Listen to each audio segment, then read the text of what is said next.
देश में बहुत कम लोग हुए हैं जिन्होंने पॉलिटिक्स में एंट्री पाई है और फिर कहा है बाय बाय। बिज़नेस के लोग हो चाहे फिल्म के लोग हों, एक बार पॉलिटिक्स में आ जाते हैं तो छुट्टा नहीं है। शायद प्लेटफॉर्म ही इतना बड़ा है, कमाई ही इतनी तगड़ी है। लेकिन उसके बारे में क्या कहें जिन्होंने ये अपॉर्चुनिटी छोड़ दी। और दैट्स वाई जो मयंक गांधी की जर्नी है बहुत इंटरेस्टिंग है। First of all Mayank Gandhi ji, ये बताइए कि आपने पॉलिटिक्स छोड़ के डिसीजन अच्छा लिया या गलत? देखिए, ये समझने की ज़रूरत है कि मैं पॉलिटिक्स के में आया ही नहीं था। हम तो इंडिया अगेंस्ट करप्शन मूवमेंट करने आए थे। उसके चलते देश को कैसे बदला जाए, इसका पॉलिटिकल नैरेटिव, पॉलिटिकल कल्चर इस कंट्री का बदलने की बहुत ज़रूरत है। और ये चेंज करने के लिए, करप्शन के विरुद्ध लड़ने के लिए मैं आया था। एक समय ऐसा हुआ कि ये लगा कि अगर इसको लड़ना है तो इसको और पोटेंट बनाना पड़ेगा, पावरफुल बनाना पड़ेगा, और इसके लिए हमें पॉलिटिक्स ज्वाइन करना पड़ेगा या पॉलिटिकल पार्टी स्टार्ट करनी पड़ेगी। तो हमने आम आदमी पार्टी शुरू की, चुनाव भी लड़े, दिल्ली में हम लोग बहुत अच्छे से जीते। लेकिन उस जीत के बाद मुझे ये लगने लगा कि हम लोग जिस मार्ग पे जा रहे थे उस मार्ग को हम एबेंडन कर रहे हैं, यानी सिद्धांत को छोड़ के सत्ता के पीछे जा रहे हैं, प्रिंसिपल्स को छोड़ के पावर की तरफ जा रहे हैं। और मुझे पर्सनली ये लगने लगा कि ये जो पॉलिटिक्स की जो गेम है उसके लायक मैं हूँ नहीं। And I did not want to play a game I did not enjoy. यानी ओशो कहते हैं कि लाइफ के अंदर पॉवर्टी भी है और रिचनेस भी है।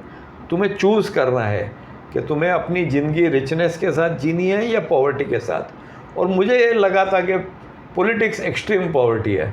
तो मेरे को 84 लाख 84 लाख जन्म के बाद ये ह्यूमन बॉडी मिला है, तो मैं ऐसी ज़िंदगी जीऊँ जिसके लायक मैं नहीं हूँ।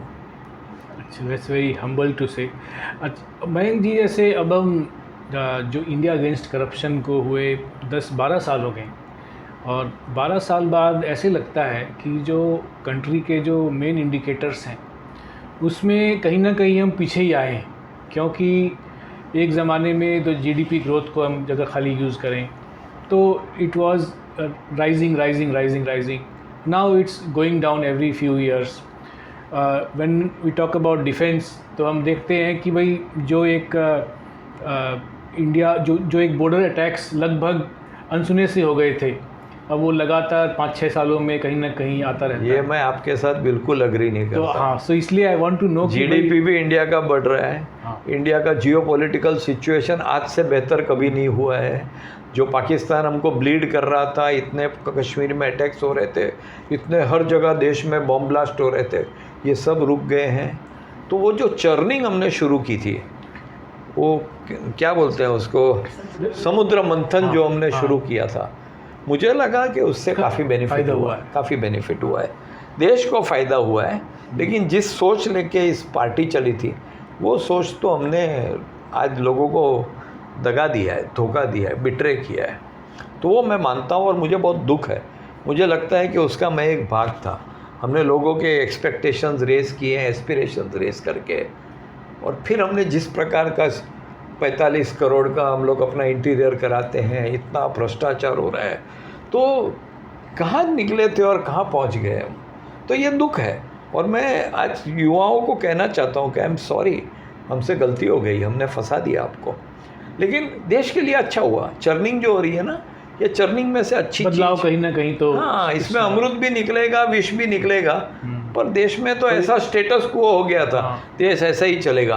एटलीस्ट वो चर्निंग हुई है तो उसमें ये सब कुछ निकल रहा है। Now the political system is not comfortable, they have to do things, they know that कि they have to be on the toes. Absolutely. जो टॉप लेवल पे जो करप्शन हो रहा था मिनिस्टर लेवल पे, वो काफ़ी रिड्यूस हुआ है। नीचे के लेवल पे तो बढ़ भी गया है, लेकिन एक कल्चर जो हो रहा था करप्शन इज़ नॉर्मल, वो भी चेंज हुआ है।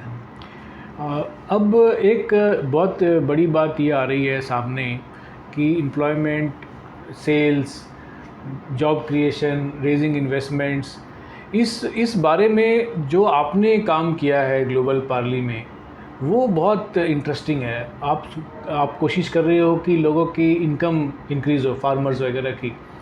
तो इसमें आपके ऐसे एक्सपेरिमेंट से अब हर क्षेत्र में ये नीड आ चुकी है। कि हॉलीवुड में भी समझ लीजिए आपकी ज़रूरत है, क्योंकि फिल्म हॉलीवुड में? हाँ, अरे वाह, फिर तो चलते हैं। इसलिए जो है आप शूटिंगें बता दो बस। क्योंकि वहाँ पे राइटर्स एसोसिएशन की स्ट्राइक चल रही है कि भाई इनकम रिड्यूस होते जा रही है और अब एआई भी आ गया है। तो ऐसे ऐसे मौके में जो आपकी जो लर्निंग्स है। तरुण, हाँ, ये सब इंडिया के प्रॉब्लम्स हैं। मैं तो भारत में जाके रहता हूँ, भारत में इतनी तकलीफ है, ये सब अंग्रेज़ों के प्रॉब्लम है। प्रॉब्लम ऑफ प्लेंटी है, वहाँ पे प्रॉब्लम ऑफ स्केर्सिटी है, लोगों को खाने का नहीं मिल रहा है, वो सुसाइड्स कर रहे हैं, पानी नहीं है पीने के लिए। वो जो गरीबी, वो जो तकलीफ़ है ना, आप उसको कंपेयर मत कीजिए ये हॉलीवुड से, बहुत उनका इंसल्ट हो जाएगा। तो बहुत इस देश के अंदर गरीबी है, तकलीफ़ है। और मैं कह रहा हूँ, पहले मैं भी पूरी ज़िंदगी इंडिया में रहता था, 44 में फ्लोर पे था, देश क्या है ये मुझे पता नहीं था। पर अब जब गांव में जाके देखता हूँ तो मुझे समझ में आ रहा है कि ये रियल इंडिया है, ये अपना देश सही है, और यहाँ के प्रॉब्लम्स को सॉल्व करना बहुत आवश्यक है। और वहाँ पे जब आप जाते हैं तो क्या आपको कैसा महसूस होता है कि वेयर डज इंडिया स्टैंड, कि भाई एक उनकी जो तकलीफ़ है क्या उनमें सुधार आ पा रहा है, आर दे एबल टू? थोड़ा सा मैं बताऊँ मैं क्यों गया, ये थोड़ा समझना आवश्यक है कि क्यों गया। क्योंकि एक बार पॉलिटिक्स छोड़ दिया ना, तो वो डिज़ायर तो थी कि इस देश को बदलना है। मैं एक फॉरेन में ट्रैवल, अर्बन प्लानिंग वगैरह भी करता था, तो लोगों की ज़िंदगी देखता था तो ये लग रहा था हमारे देश में हम किस प्रकार से एक कॉमन आदमी डिग्निटी से कैसे जी सके। तो पॉलिटिक्स छोड़ने के बाद मुझे लगा कि नहीं, करना तो है, इस देश को बदलना तो है। और गांधी जी कहते थे कि the soul of India lives in its villages. और मैंने कभी गांव देखा नहीं था, लगान पिक्चर छोड़ के कोई भी गांव नहीं देखा, मुझे मराठी नहीं आती थी। तो मैंने सोचा कि ये देश बदलेगा ना तो मूवमेंट से बदलेगा, ये कोई कैंपेन से, प्रोजेक्ट से नहीं बदलने वाला है, क्योंकि मूवमेंट के अंदर शक्ति है। और मैंने देख लिया था हमारे अन्ना मूवमेंट या पहले इमरजेंसी के समय के लोग अपने से बाहर होके देश के लिए, दूसरों के लिए तब करते हैं जब एक मूवमेंट का पार्ट होते हैं। लेकिन जितनी मूवमेंट हुई थी ये सारी नेगेटिव मूवमेंट हुई थी, कि जैसे बिल्डिंग गिराने तो जा रहे हो लेकिन कोई प्लान नहीं है, कोई ब्लूप्रिंट नहीं है कि नया बिल्डिंग कैसे बने। तो मुझे लगा कि क्या हम एक पॉजिटिव मूवमेंट कर सकते हैं। तो ये सोचा कि करें तो कहाँ करें। तो तब हम पढ़ते थे कि मराठवाड़ा के अंदर किसानों के बहुत आत्महत्या हो रहे थे, और मराठवाड़ा के अंदर वर्स्ट डिस्ट्रिक्ट बीड थी, और बीड के अंदर कुछ तालुका ऐसे थे जो बहुत बुरे थे। तो 2 तालुका को मैंने आइडेंटिफाई किया, क्योंकि मेरी सोच ये थी कि वर्स्ट एरिया को अगर बदल सकते हैं ना तो पूरा देश बदल सकते हैं। तो वहाँ पे अष्टी और परली 2 तालुका थे। अष्टी ठीक था, परली के अंदर बंदूक तलवार ये सब होता था। तो मैं बोला फिर इसी एरिया में काम करेंगे। इंडिया का इरीगेटेड एरिया 40% है एवरेज, वहाँ का 1.72% है। और मेरे पास एक फ्लैट मैंने बुक किया था, उसको मैंने बेच दिया। और गांव में जाके क्या सेक्रीफाइस ऊपर वाला सब करता है, ये कोई हमारा नहीं है। तो वहाँ गांव में जाके रहने लगा। मैनेजमेंट कंसल्टेंट था, तो ये लगा कि मुझे सब कुछ आता है, वहाँ जाके थोड़ा चेंजेस करेंगे तो सब बदल जाएगा। तो गांव में जाके समझ में आया कि मुझे कुछ नहीं आता है, सबसे पहले अनलर्न करने की ज़रूरत है, तब कुछ सीखेंगे।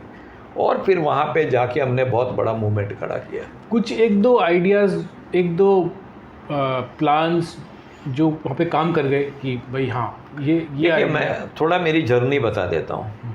मैं वहाँ गया तो टिपिकल मैं भी इंडियन था, अंग्रेज़ था, ऐसा लगा कि ये प्रॉब्लम मैं फटाफट सॉल्व कर दूँगा। पहले तो 2016 में जब गया तब बहुत सूखा पड़ा था, पीने को पानी नहीं था। तो हम लोग फिर वहाँ से टैंकर का बंदोबस्त करके क्राउड फंडिंग से गांव टू गांव पीने का पानी देने लगे, और फिर गांव टू गांव घूमने लगे। और मुझे वहाँ की गरीबी, वहाँ की तकलीफ़ दिखने लगी, तो मुझे लगा कि मैं यहाँ पे कुछ कर सकता हूँ। पर वही अंग्रेज आदमी थे, वही education, health care, skill development, ये सारा करने लगा। तो 15 गांव सिलेक्ट किए थे, वहाँ पे किया। लेकिन हुआ क्या कि जो मैं चाह रहा था एक मूवमेंट है ना, वो मूवमेंट बन नहीं रहा था। क्योंकि मैं जब जाता था 500-1000 लोग आते थे, लेकिन एक भी फीमेल नहीं आती थी। और बिना फीमेल और बिना म्यूज़िक मूवमेंट नहीं बन सकता है। तो आपको एक छोटी सी मैं कहानी कहता जो हूँ। सिनेमा वाली आप बात कह रहे हैं हाँ, कि भाई सिनेमा, वो आप सिनेमा, अभी आपने हॉलीवुड बोला ही है तो फिर सिनेमा वाली बात करनी पड़ेगी। तो वहाँ पे एक रेवली करके छोटा सा गांव था। तो वहाँ पे टिपिकली मीटिंग कैसे होती है, मंदिर के प्रेमाइस में होती है। तो शाम को मेरी टूटी फूटी मराठी तो आती नहीं थी उस समय, टूटी फूटी मराठी में बात कर रहा था। तो वहाँ पे कोई ज़ोर से मेरे ऊपर बोल रहा था, मैं इरिटेट हो गया। मैंने कहा कि एटलीस्ट दारू पी के मंदिर में तो मत आया करो। तो फिर मीटिंग के बाद लगा ये बोलने की क्या ज़रूरत थी, वो किसका भाई होगा, किसका चाचा होगा। लेकिन वो सरपंच ने बड़ा सीरियसली ले लिया। संध्या काल का समय था, 2-3 जन गए और दारू बेच रहा थे। उनको बोला कि देखो 7 लोग अभी सिरोसिस ऑफ लीवर से मर गए हैं। शाम होते ही सब दारू पी के रोड पे सोए रहते हैं। लेडीज़ ने दारू पीना शुरू किया था, छोटे 10 साल के बच्चे पी रहे थे। तो दारू बेचना बंद क्यों नहीं करते? अब क्या हुआ मालूम नहीं, संध्या काल का टाइम था। वो दारू बेचने वाला, वो हूच बेचता है ना ऐसा इल्लीगल दारू, तो बोला मेरे पास 7 दिन का स्टॉक है, इसको मैं निकाल दूं और उसके बाद मैं दारू बेचना बंद कर दूंगा। सरपंच का फ़ोन आया, मैं भी एक्साइट हो गया। वो हॉलीवुड की बात कर रहे हो, बॉलीवुड की, तो फार्मूला नंबर 44 होता था ना, मुझे भी वो फार्मूला मिल गया। तो दूसरे दिन सुबह मैं दारू वाले को जाके उसका पैर पकड़ लिया और मैंने कहा कि आपके अंदर देव का प्रवेश हुआ है, भी कैसे चलाओगे अपने घर को? बोला आप दारू बंद करो, मैं आपको 3 प्रेग्नेंट बकरी देता हूँ, आप उससे गोट रियरिंग का बिज़नेस करो। अब उसने 7 दिन के बाद दारू बेचना बंद किया और मैंने 3 प्रेग्नेंट बकरी दिया। फिर मुझे लगा ये फार्मूला अब करनी चाहिए। तो पुलिस को लेके हम लोग गांव टू गांव रेड मारते थे और बता देते थे कि रेड होने वाली है। तो मैन फोक चले जाते थे, फिर उनकी वाइफ का पैर मैं पकड़ लेता था, माता जी मैं हूँ तब तक तो रेड रुकेगी नहीं, आप लोग दारू बंद कीजिए, मैं आपको 3 बकरी देता हूँ। ये 3 बकरी ने 15 दिन के अंदर सब जगह दारू बंद कर दिया। और शाम में हम लोग मशाल लेके निकलते थे, दारू बंदी झालीच पाहिजे। और जितनी लेडीज़ है वो दारू की दुकान के बाहर मंजीरा लेके रामधुन करने लगी। ऐसे करते करते हमने दारू बंद कर दिया, बेचना बंद किया। जो पीने वाला था वो तो दूर जाके भी पीता था, लेकिन जो 65% ड्रिंकिंग था वो 15-20% पे आया। लेकिन मोस्ट इम्पॉर्टेंट ये हुआ कि सारी लेडीज़ बोलने लगी कि 500 किलोमीटर दूर से हमारा भाई आया है मुंबई से हमारी ज़िंदगी बचाने।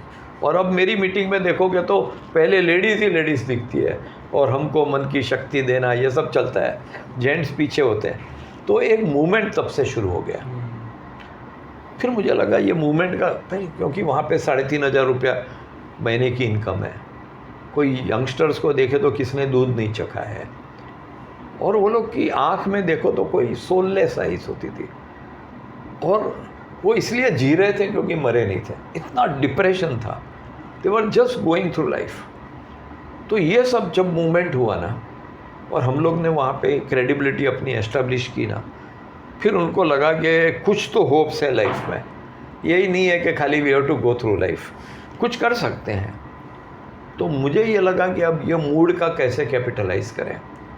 तो ये जब हुआ 2017 एंड में हुआ था ये मूवमेंट चलाने का, और 2018 में बहुत सूखा पड़ा, बिल्कुल बारिश नहीं थी। तो मैंने एक मूवमेंट खड़ा किया। सुबह 5:30 बजे जाते थे, सबके घर पे ताला मारते थे, सबको बाहर निकालते थे, और हज़ारों लोग गमेला पावड़ा ये लेके खोदने लगते। तो उस समय 15 अप्रैल टू 31 मई 45 दिन स्कॉर्चिंग सन 45-47 डिग्रीज तक, और सुबह 5:30 से रात को 1:30 बजे तक वो खड्डा करते थे, श्रमदान करते थे। ऑफ कोर्स बीच में 7-8 घंटे का ब्रेक भी लेते थे। तो इस तरह से 45 दिन के अंदर हमने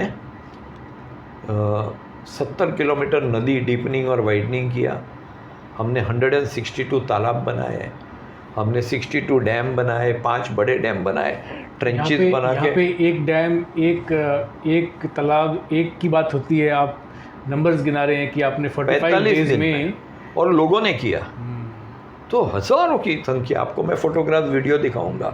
तो जब ये हो गया तो अब 222 करोड़ लीटर पानी का स्टोरेज हो गया। अब ये हो गया 2018 में। हम लोगों को लगा कि हम लोग सब मिलेंगे तो हमारी ज़िंदगी बदल सकते हैं। उनकी आइज़ के अंदर चेंज दिखे, because outside is a manifestation of the inside. If you can change the inside, you can change the तो इसमें outside. 2-3 कड़ी एक सामने दिख रही है कि एक आपने जो बैड बिजनेसेस है, समझ लीजिए दारू बेचने वाला, उसको आपने एक अल्टरनेटिव भी दिया कि you stop your bad business, we will give you a good business to do. एक ये लेसन दिख रहा है। और दूसरा ये आ रहा है कि भाई अनएम्प्लॉयमेंट है, डिप्रेशन है, कुछ करने को नहीं है, you choose a small goal or a big goal and you what you can do tomorrow itself and you start as a team, as a movement, not as नहीं, पर ये तो स्टेप 1 था। हाँ पानी पी के तो एक आदमी आगे नहीं बढ़ सकता है, वो जिंदा रह सकता है। हाँ तो मुझे लगा अब ये मूवमेंट का मूड आया है, पानी आ गया है, अब क्या किया जाए। तो वहाँ पे हमने सब एग्रोनॉमी हिस्ट्री यानी एग्री यूनिवर्सिटीज़, इंडस्ट्रीज़, ये सब के साथ जुड़ गए। और हम लोग शाम को प्रोजेक्टर लेके हमारी टीम गांव टू गांव घूमने लगी और कहा कि आप अभी कॉटन और सोया ग्रो कर रहे हैं जिसका 25,000 रुपया एकड़ का एनुअल इनकम है, इसको छोड़ के आप फ्रूट प्लांट लगाना शुरू कीजिए। और इस तरह से हमने कन्विंस किया। 2019 में हमने 11.87 लाख फल के पेड़ लगाए। अब फल के पेड़ लगाने से उनकी इनकम 4 से 10 गुना बढ़ गई। फिर 20 और 21 में कोरोना आ गया तो 19 लाख पेड़ लगाए 20 में, 21 में हमने 78 लाख लगाए और 22 में हम लोग ने 2.10 करोड़ पेड़ लगाए और इस साल भी हमने लगाए। टोटल 4 करोड़ पेड़ लग गए जो हम 15 गांव से शुरू किया। अब 2,900 गांव महाराष्ट्र और मध्य प्रदेश में और 20,000 से ज़्यादा किसान को हम पॉवर्टी ट्रैप के बाहर लेके 4 से 10 गुना उनकी इनकम बढ़ा दी। जो 25,000 कमा रहा है आज 2.5 लाख रुपए एवरेज कमाने लगा।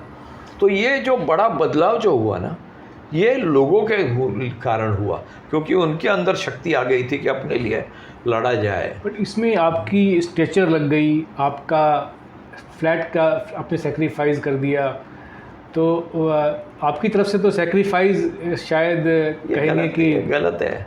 ये आपको मैं थोड़ा फिलोसफी की बात करता हूँ कि मैं सोचता था मैं ये क्यों करता हूँ, मुझे ना वोट चाहिए ना नोट चाहिए।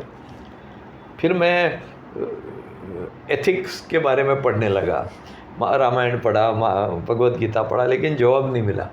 फिर वेस्टर्न एथिक्स की बुक पढ़ने लगा तो पीछे जाते जाते 16th सेंचुरी के एक फिलोसोफर इमैनुअल कांत थे, उसने कहा था you must do something because it's the right thing to do. मुझे ये चीज़ बैठ गई कि मेरे अंदर कैपेसिटी है, मैं मदद कर सकता हूँ, उनको ज़रूरत है। तो इतना बड़ा मैंने सेवा किया, मैंने सेक्रीफाइस किया, ये सब शब्द मुझे जमते नहीं है, नॉर्मल काम आपकी है। इसी एक फिल्म की याद आती है झुंड, जो अमिताभ बच्चन इसमें थे, तो उसमें उसकी स्टोरी याद आती है कि अमिताभ एक स्लम ड्वेलर्स को फुटबॉलर से मतलब he tries to make them from urchins to footballers. तो उसमें भी उसकी जो इनकम है वो सेक्रीफाइस हो जाती है। और आपकी भी लगता है स्टोरी कुछ लगभग वहाँ से। आप फिल्मी आदमी हो यार, मेरे को ऐसा फिल्म कर रही है। पर I have lived this life and it's been a great life और मज़ा आया रहा है, आई हैव एंजॉयड इट। मुझे बहुत लोग बोलते हैं आपको कितना अच्छा लगता होगा, आप दूसरों की करते हैं, कोई स्माइल देता है तो कितना सेटिस्फेक्शन, कितना हैप्पीनेस, कितना। और मुझे लग रहा है जिस दिन मुझे वो लगे ना मैं फेल हो गया, मैं इसलिए दूसरों की मदद नहीं करता हूँ कि मैं खुश हूँ, तो फिर बहुत सेल्फिश काम हो गया ना कि मैंने उसको इसलिए मदद किया जिससे आपको नहीं लगता कि एक इंडिया की जो आप इंडिया के बदलाव में जुड़े रहे, इंडिया में शायद इस चीज़ की बदलाव की भी ज़रूरत है कि जो इस टाइप का काम करते हैं impact with and all, they are more in the background, they always find more difficult to raise funds and when you are doing bad business that's more easy to do. I disagree completely.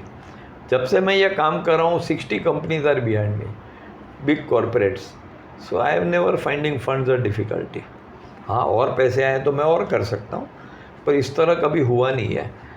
इस देश के अंदर अच्छा काम करने जाओ ना, कभी पैसे के कारण बंद हुआ ऐसा मैंने सुना नहीं है। If you are really selfless and want to do, if you are effective, if you have found effective impact, वो तो इम्पैक्ट करना ही पड़ेगा।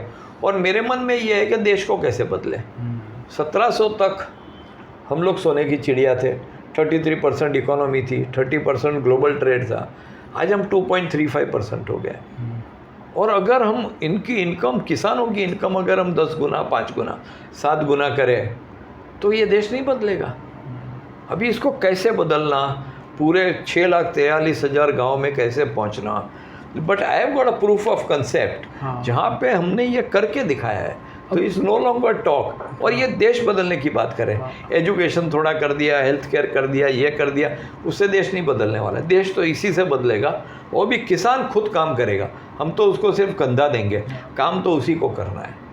अब इसमें जब आपने एक वर्ड यूज़ किया, प्रूफ ऑफ कॉन्सेप्ट, नाउ अगर इस प्रूफ ऑफ कॉन्सेप्ट को पूरी तरह से मेटेरियलाइज करना है, पूरे उसकी जो विज़न है वहाँ तक लेके जाना है, तो वो विज़न क्या है आपके दिमाग में कि बस this is what should happen with farmers की income should be at least 1 lakh रुपये पर एकड़। आज के दिन में 25 से 30 हज़ार है, तो 4 गुना इनकम किसानों की। और मैं बोलता हूँ कि अगर मैं इसी तरह लगा रहा और गवर्नमेंट्स वगैरह साथ आ जाए तो ये देश बदल सकता है। तो टॉप डाउन भी एक प्रोसेस है और मेरा बॉटम अप प्रोसेस है, दोनों करना पड़ेगा, वन साइडेड नहीं होगा। लेकिन किसानों की इनकम जब तक आप 4-5 गुना नहीं करोगे, ये देश में बड़ा बदलाव नहीं आएगा। क्योंकि अगर ग्रास रूट ही कमज़ोर है तो वो उनको फल की ज़रूरत है, बेचारा खा नहीं सकता है, सुसाइड करता है। आप सुसाइड करने को क्या समझते हो? कितने महीने तक वो सोचता है, उसके घर में खाना नहीं, बीमार, ये, तब वो जाके इतनी हिम्मत करता है सुसाइड करने का। तो आप सोच सकते हो कि और एक जन को समझो मैंने 25,000 दे दिया और बोला तू जी ले, तो और 50,000 लोग खड़े हुए ना सुसाइड करने को। मुझे तो ट्रांसफॉर्मेशन करना पड़ेगा पूरा सिस्टम का, तभी सुसाइड रुकेंगे, तभी गरीबी रुकेगी, तभी सूखा रुकेगा। आज देखिए मैंने 4 करोड़ पेड़ लगा दिया है, तो जिस एरिया के अंदर 8 साल में 6 सूखे पड़ते थे, चिरापुंजी के जैसा बारिश गिर रहा है। तो ये सिर्फ पॉवर्टी नहीं है, ये एनवायरनमेंट पूरा चेंज हो रहा है। एक 15-20 ईयर्स अगो पुराना एक इंटरव्यू हम देख रहे थे सैम पिट्रोडा का, उसमें उन्होंने कहा था कि इंडिया की एक बड़ी प्रॉब्लम क्या है कि जो लोग समझदार हैं, जो लोग एडुकेटेड हैं, जो लोग ट्रेंड हैं, उनकी ट्रेनिंग अमीरों के काम आती है। लेकिन आपने जो किया है उससे ऐसा लगता है कि आपकी जो ट्रेनिंग है, आपकी जो लर्निंग है, आपकी जो तरुण, मैं भी ना, मैं भी अंग्रेज था। हाँ। अंग्रेज यानी वो नारियल जैसा, बाहर से ब्राउन अंदर से वाइट। मैं भी एक अंग्रेज था। मुझे ऐसा लगा मेरी लाइफ के मैं इनकम्प्लीट हूँ, क्योंकि वो शहर में रहना, अमीरों के साथ रहना, बड़ी बड़ी बातें करना। मैं गांव में जाके जब से मैंने काम किया ना, तो मुझे लगता है रियल लाइफ ये है, ज़मीन ये है। इसके साथ ही मैं अलग हो चुका था, एलियनेटेड था, 44th फ्लोर पे रहता था। ज़मीन क्या है, सॉइल क्या है, प्लांट्स क्या है, एनिमल्स क्या है, कुछ नहीं पता। तो ये सब सैम पिट्रोडा, ये सब अंग्रेज लोग हैं। मैं तो चाहता हूँ भारत के लोगों जो जाके ये गरीबों के साथ काम करें, इनके प्रॉब्लम समझें और उसके सॉल्यूशन उनके साथ मिलके उनसे करवाएं। हम जाके उसको करें, जैसे 2 चीज़ बोलते हैं ना कि सेवा करनी है तो यू कैन गिव फिश और यू कैन टीच फिशिंग। तो मैं तो तीसरा बोलता हूँ, you have to create a pond full of fish. फिर वो फिशिंग भी कर लेगा और खा भी लेगा। पर ये करना मूलभूत चेंजेस है। हाँ, जो आपके एक तरीके से देखा जाए तो जो अर्बन पावर है, अर्बन एक्सेस टू रिसोर्सेज है, वो एक तरीके से ट्रांसफ़र करना, मुहैया कराना, अरेंज करना, ताकि वो अपने आप अपना भारत और इंडिया को एक करना है। इंडिया के अंदर कुछ स्ट्रेंथ्स हैं, भारत के अंदर कुछ स्ट्रेंथ्स हैं, दोनों को एक करेंगे तो ये देश बनेगा। नहीं तो अभी तो अलग अलग दोनों अपने रास्ते पे जा रहे हैं।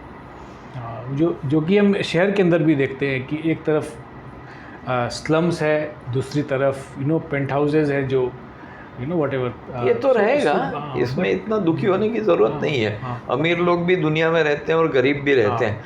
आपको दोनों के बीच का डिफरेंस कम करना है, इसके सिवा और कुछ नहीं करना।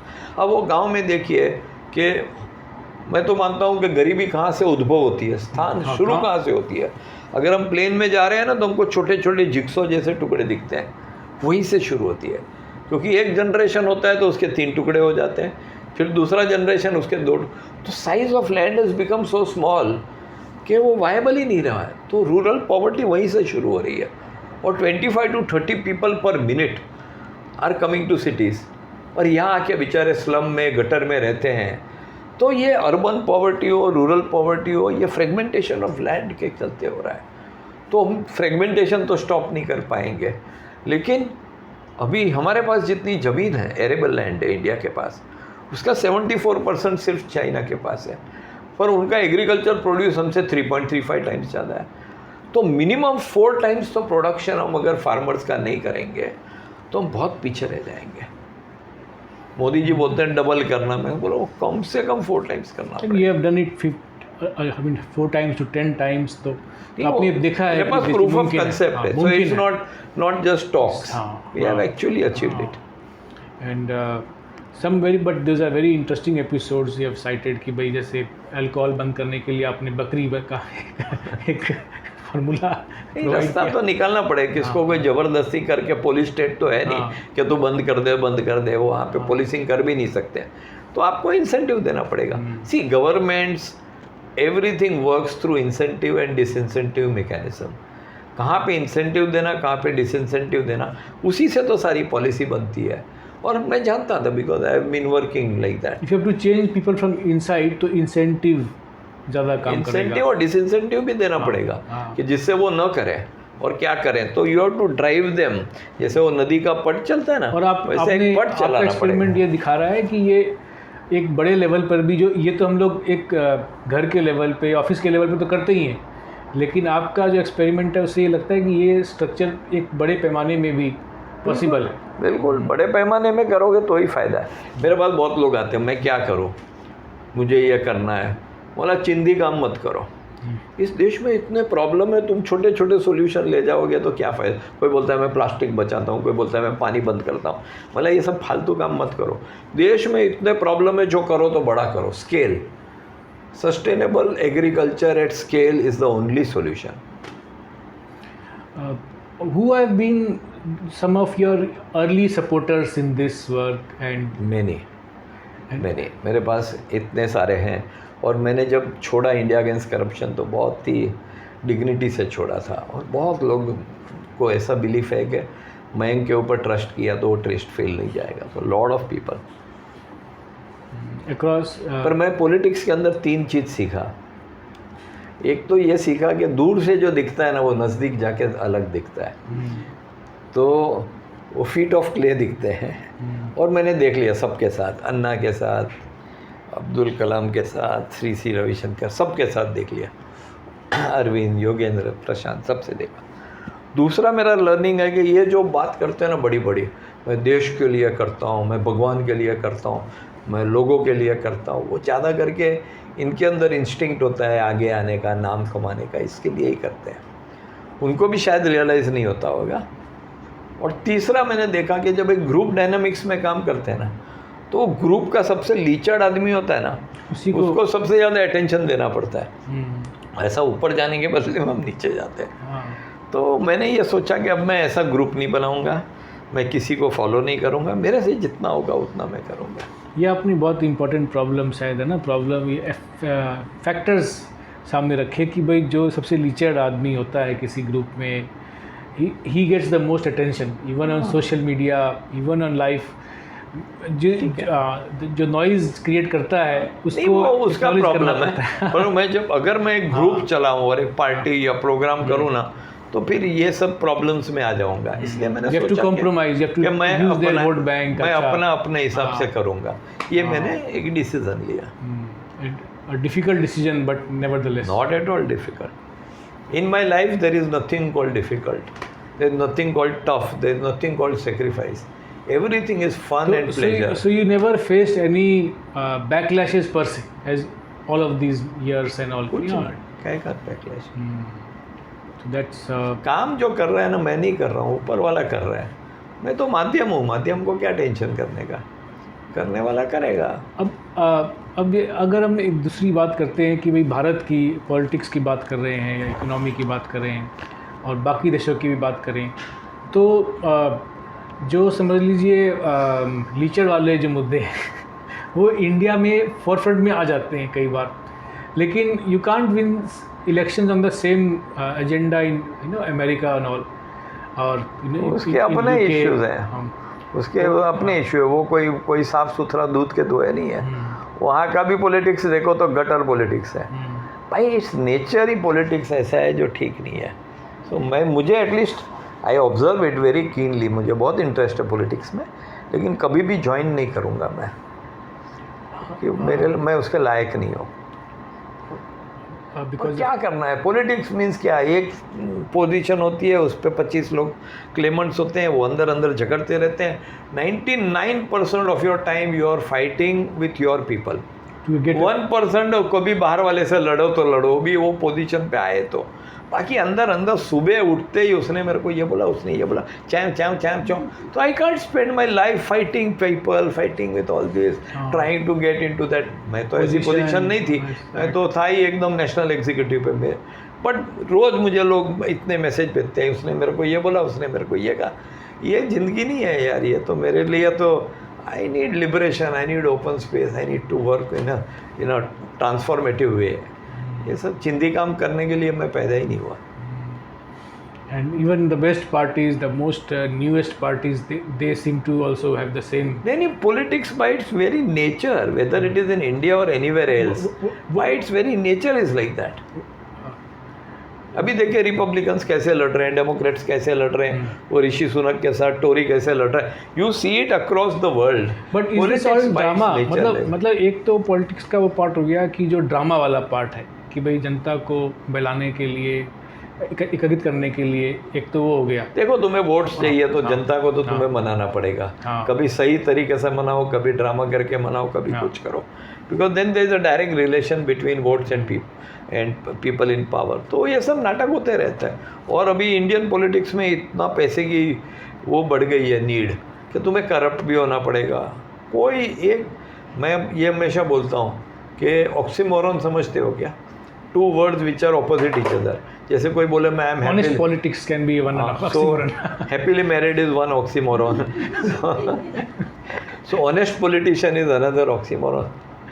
तो एक ऑनेस्ट पॉलिटिशियन समझो लाल कृष्ण आडवाणी है, तो उसको 1 करोड़ रुपया कोई देगा इंडस्ट्रियलिस्ट, तो पूरा 1 करोड़ पार्टी को देगा। फिर दूसरे नाम नहीं दूंगा, लेकिन अगर उसको 1 करोड़ देगा तो 50 लाख घर पे रखेगा। तो that is the difference between honest and dishonest. बाकी पैसा तो दोनों लेगा, क्योंकि पॉलिटिक्स में पैसा चाहिए ही चाहिए। अरे ये अब देखिए ना, वो लिकर स्कैम में कैसे आम आदमी पार्टी ने पैसा बनाया, ऐसे थोड़ी बनाया। और ये सब बाहर आएगा, जेल में भी है कुछ लोग और जाने भी वाले हैं, बिकॉज सारे एविडेंसेस हैं। तो when you are fighting in election, आपको एक आइडिया, आम आदमी पार्टी की बात करता हूँ, चलिए। हाँ, एक इलेक्शन स्टेट का लड़ने के लिए मिनिमम 1000 करोड़ चाहिए। या I mean minimum, even let us से स्मॉल स्टेट्स। गोवा का मैं 1000 गोवा का, गुजरात लड़ने को 4000 करोड़ चाहिए। अब ये पैसा, और आम आदमी पार्टी तो सबसे ज़्यादा पोस्टर, सबसे ज़्यादा मीटिंग, सबसे ज़्यादा है। तो होगा क्या? पैसे कहाँ से आएंगे? तो आप इंडस्ट्रियलिस्ट को पकड़ोगे, अपनी पॉलिसी चेंज करोगे, लिकर पॉलिसी ऐसी कर दोगे। तो ये पूरा करना पड़ता है। Sometimes I feel you are forced to do, you may not want to do, but there is no other way, because existence in politics and corruption is compatible. If you don't do somebody else will do it, so यार वो somebody कौन करे? But honesty and survival in politics is incompatible, दोनों टिक ही नहीं सकते। अब ये पैसे कहाँ से आएंगे? आप इंडस्ट्रियलिस्ट से इधर उधर करोगे, और ये सारा फाइल में नोटिंग आएगा। और फाइल के ऊपर किसकी नज़र है? अमित शाह और मोदी की। कहाँ तक बचोगे? कहाँ तक बचोगे? बट ये अच्छा, ये राइवलरी जो होती है पॉलिटिकल पार्टियों में, एक तो एक मत तो ये है कि this is all drama for the public, सुबह शाम तो साथ में कौन सी राइवलरी है वो भी देखना पड़ता है। कुछ राइवलरीज फ्रेंडली मैचेस होते हैं। वो नितिन गडकरी ने बोला था हमारे समय कि 4 काम तुम हमारे करो, 4 काम हम करें। तो वो बहुत बड़ा हमने इश्यू उठाया था। पर किसके साथ कैसी राइवलरी? जब आप बोलो prime minister is coward and psychopath, तो क्या प्राइम मिनिस्टर छोड़ देगा? वो राइवलरी असली है। फिर आप बोलो ठीक है तुम कुछ खा दे, कुछ मैं खा लूँ, तो वो मिली भगत है। करे ही क्या करे? 80% में भी मिली भगत, but 20% is real. There is all kind ना, एक विशियसनेस आ जाती है ना पॉलिटिक्स में। बट ये पॉलिटिक्स में ऐसा क्या पावर है कि जो एंटर करता है उसको कभी जेल जाता है तो भी 5 स्टार ट्रीटमेंट ही मिलती है, और बाहर बैठा हुआ आदमी। मेरे घर पे केजरीवाल रुकता था और मैंने उसको देखा है, और मुझे लगा है पावर अगर और मेरे पास बहुत एडमिरेशन है केजरीवाल के लिए, इतना स्ट्रॉन्ग बंदा था। मैं बोला ये आदमी ऐसा बदल सकता है, तो पावर क्या चीज़ होगी यार। मैंने बोला मुझे पावर के नज़दीक भी नहीं जाना है, I don't want to become what he has become. तो power corrupts, absolute power corrupts absolutely, वो सब मैंने सुना था, लेकिन अपनी नज़र के सामने जब देखा ना तो मैं तो डर गया. मैं बोला I don't want to become like this. But what is that power? You know, like a man sitting outside politics, he feels scared of criticizing any governments or but political parties. अभी red हो जाएगी, ये हो जाएगा, कैसे करेंगे. But जो political महकमे में का जो पार्ट है, उसको मालूम है कि ये सब मैनेज कर लेंगे. 5 स्टार कुछ मैनेज नहीं होता है. कितने जन है जेल में बताओ. लालू कितने साल से जेल में था. बट तो ऐसा 3 स्टार तो ट्रीटमेंट तो मिलती होगी ना. ठीक है ना, वो क्या करेगा जेल में. आपको मैं भेज दूँ 5 साल और आपको मसाज करा दूँ तो आपको मजा आएगा. मजा तो नहीं आएगा. फिर ये सब प्रॉब्लम्स है. वो प्रॉब्लम के अंदर थोड़ा बहुत उसको रिलीफ मिलता है. पॉलिटिकल राइवलरी के कारण भी बहुत सारे जेल में जाते हैं. तो थोड़ा बहुत politically you are not treated like a criminal, you are treated in a better way, and this across the globe. Political prisoners are even in British time, I think political Nehru and all prisoners would are get looked after well. but yeah, like how well? ये ठीक है. सबका कितना उनका control है jail authorities के ऊपर वगैरह के ऊपर बेसिस है. So this is what emboldens them to enter into rivalry and all. Maybe ऐसा नहीं है ना. क्या है कि sometimes I feel politicians are victims of a vicious cycle. वो साइकिल ही ऐसी है कि रुपया चाहिए, पावरफुल लोग चाहिए, ग्रुप्स चाहिए, तो money, muscle, corruption, all this is needed. और वो करने को, एक्वायर करने को जाओ तो फंस भी जाते हैं. इट्स सब बेकार गेम है. I would not like to get into it.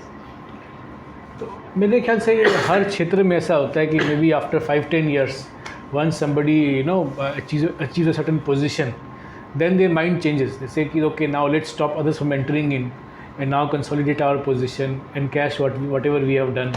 I have no idea how people think. पर सबको इतने एम्बिशियस हैं कि और मेरी पार्टी और स्टेट्स में आए, और जगह पे आए. हम तो अरविंद को कहते थे पहले दिल्ली में 10-15 साल इतना अच्छा राज करो कि पूरा देश आपको देख के आए. लेकिन इतना एम्बिशन था मेरे को, पंजाब भी जितना है, गोवा भी जितना है, ये भी जितना हो जाए. Then you have to compromise, and once you compromise, if you can't go, like it's also like if you don't go big, you have to go home. So again you chase. सब कुछ जरूरी नहीं है. और दिल्ली में ही रहता आज, तो आज लोग उसको वाह करते हैं. लेकिन उसने पंजाब में जाके दुनिया भर का कॉम्प्रोमाइज़ किया. गुजरात में गए तो करप्शन करना पड़ा, दूसरी जगह गए तो करप्शन करना. अभी क्या है, you are now you are sliding on a slope. अभी नीचे ही जाने वाले हो, अब नहीं ऊपर आ सकते हैं. अब एक इंटरेस्टिंग बात ये सोचने को पड़ती है कि जब इंडिया अगेंस्ट करप्शन जो यूनिट बना, it was able to sort of challenge the existing political parties and for a time they were even above them morally at least. और फिर इन्होंने अपने आप को, and then they join politics themselves. अब और भी ऐसे हो सकता है कि other groups of citizens they may do the same experiment. अभी नहीं हो सकता है. आपको मैं बताऊं, इमरजेंसी के टाइम पे मेरे ऊपर वारंट था. होगा. ओके. और मुझे लगा था कि ये देश बदलेगा. फिर कुछ साल के बाद देखा वो जनता पार्टी वाले लड़के तो बड़ा बिटरे हो गया देश को. उन्होंने धोखा दिया. It took 37 more years for me to again start dreaming के देश में कुछ हो सकता है. अभी जिस प्रकार से केजरीवाल ने बिटरे किया इस देश को, तो अब मुझे लगता है कोई यंगस्टर नहीं अब इस तरह से आएगा. और सिचुएशन भी ऐसी बननी चाहिए ना. उस समय वो 2G का घोटाला, 4G का घोटाला, कॉमनवेल्थ गेम में टॉयलेट रोल 2000 रुपये का, फिर मीडिया में डेली की डेली बड़ी बड़ी स्टोरीज आती थी, और जुडिशरी भी स्ट्रिक्चर आफ्टर स्ट्रिक्चर दे रहे थे. एक माहौल बना था लोगों को खड़ा. वैसा माहौल कभी बनना बहुत मुश्किल है. मैंने तो मेरी बुक लिखी है, उसमें मैंने कहा कि you have, if there is an intransigent opposition जो खड़ूस जैसा है कि मैं नहीं करूँगा, मैं तेरी बात नहीं मानूंगा, तो ब्लैक एंड वाइट हो जाता है. मैंने बोला कि अगर उस समय राहुल गांधी जाके अन्ना के पैर के पास बैठ जाता और बोला, अन्ना जी बोलो ना क्या करने का है, कौन सा लोकपाल बिल लाने का है, तो आज कांग्रेस पावर में होती और बीजेपी नहीं होती. तो ये जो वो आइवरी टावर में बैठे, क्या होगा, करने दो, प्रोटेस्ट करने दो. So when It is very rarely such circumstances happen for a movement to take place. And you don't see that kind of environment नहीं. anymore. And Arvind gave good leadership, Anna gave good, उनका नाम image भी अच्छा था. तो ये सब चीज़ बहुत सारी But what cheese are the साथ में. feelings like, you know, when I remember, when I look at old videos of India against corruption closely, you know, last few 6 months, and what I felt was that there was a time when India against corruption, some leaders in India against corruption, after seeing what they have achieved in moral high ground, they went over the top, became arrogant towards the government, became arrogant towards their behavior. They didn't sort of feel that they didn't realize that this is not going to be forever. What are the basically, I mean, in your interpretation, what were the mistakes that busted India against corruption, so to say? India against corruption became a political party, and we felt that if we come to power and we rule well, then the country will have a leadership. वो जो problem है leadership का, political culture का, वो सब हम लोग तभी गाड़ी भी नहीं लेंगे, हम लोग ये भी नहीं करेंगे, ये भी नहीं करेंगे.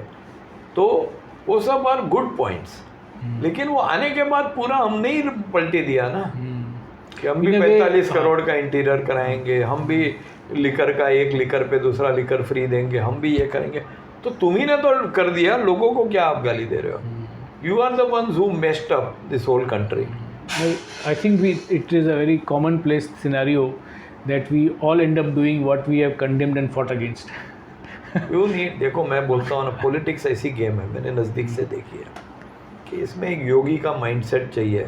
बाकी इतने टेम्पटेशन आते हैं ना, मेरे जैसे एक छोटे आदमी को लोग ऐसा कैश के बंडल ले लेके आते थे, वो मैं भगाता था.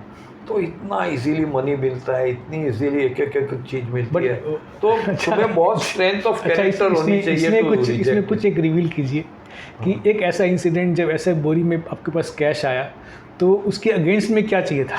नहीं, वो आदमी आया कि उसको पता है कि मैं महाराष्ट्र, गुजरात, गोवा का हेड था, तो वो लेके आया कैश और बोला रखिए सर, मैं कभी आऊँगा, अपन बात करेंगे. माला इधर उठा और बाहर निकल, नहीं तो मैं तेरे को भगाऊंगा किसको बेच के. But did you find it tempting, एक काम करो चलो ले लेते हैं, आगे देखेंगे? मुझे मेरा नेचर नहीं है, बाकी सबका होता है. But did you get a feeling that कि ये मांगा जाएगा बाद में? हाँ, वो कोई कुछ इंडस्ट्रियलिस्ट था, वो मांगेगा कि मेरी पॉलिसी में या तुम मेरे लिए पार्लियामेंट में क्वेश्चन उठाओ या ये उठवाओ, ये सब. इट्स लाइक एन इन्वेस्टर जैसे हो गया कि भाई शुरू में तो ऐसे पैसे दे दिए. देखो क्विड प्रो वो होता है. हम लोग कोई इतना बच्चे नहीं है कि कोई मेरे को 2-5 लाख रुपया या लेके आए और ऐसे ही जाके दे के आए, उतना तो हम समझते हैं. लेकिन मुझे उस गेम में पढ़ना नहीं था, मैं उसके लायक ही नहीं हूँ. I can not play that game. So, Mayank ji, this is an endless conversation, but more than that, I think it causes a lot of conversation. What next for you? I mean, what are the next 3-4 years that you have in mind? Is there any appeal that, suppose if there is just 1 or 2 people who are directly relevant to you, how can they contribute to your career, to your work?